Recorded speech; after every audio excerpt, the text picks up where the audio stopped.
Il-Ministru Michael Falzon farfar fuq Roberta Bela u stqarr illi mhux xogħlu bħala Ministru illi jaħseb. Hekk sostna meta mistoqsi minn Net News dwar jekk il-Gvern Laburista għandu xieħu deċiżjoni immedjata dwar il-pożizzjoni tas-Segretarju Parlamentari Rozjan Kutajjar wara l-aħħar allegazzjonijiet irrapportati illi Kutajjar allegatament ħamlita ta' sensara f'dil ta' beħ ta' proprjetà fejn fih kien involut in-negozjant Jorgen Fenek. Mistoqsi jekk jaħsibx li l-Gvern għandu jimxi bl-istess riga ma' Rozjan Kutajjar illi bija mexa miegħu lura fl-2016 meta feċ l-iskandlu ta' Gaffarena u kien Jim Giel jirreżenja mill-Prim Ministru Michael Falzon xeħet il-ballun f'saqajn Roberta Bela.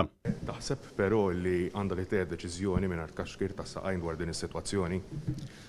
Naħseb illi m'għandix naħseb fuq deċiżjonijiet li ma mhumiex tiegħi. Dan kollu hekk kif qed jiġi rrapportat li Kutajjar u persuna qrib tagħha rċevew madwar 100,000 euro bħala senserija fi ftehim dwar beħ ta' proprjetà fl-Imdina, dil illi fih kien involut in-negozjant Jorgen Fenek, akkużat bil-kompliċità fl-assassinju tal-ġurnalista Daphne Caruana Galizja. Din il-proprjetà kienet ser tinxtara minn Fenek sit il-kumpanija 17 Black għal aktar minn 3 miljun euro. Madankollu l-ftehim kien waqa' bil-konsegwenza li spiċċaw jiġru wara d-deputat Laburista Rozjan Kutajjar biex tħallas lura 50,000 euro fi flus kontanti li kienet tħallset tas-senserija.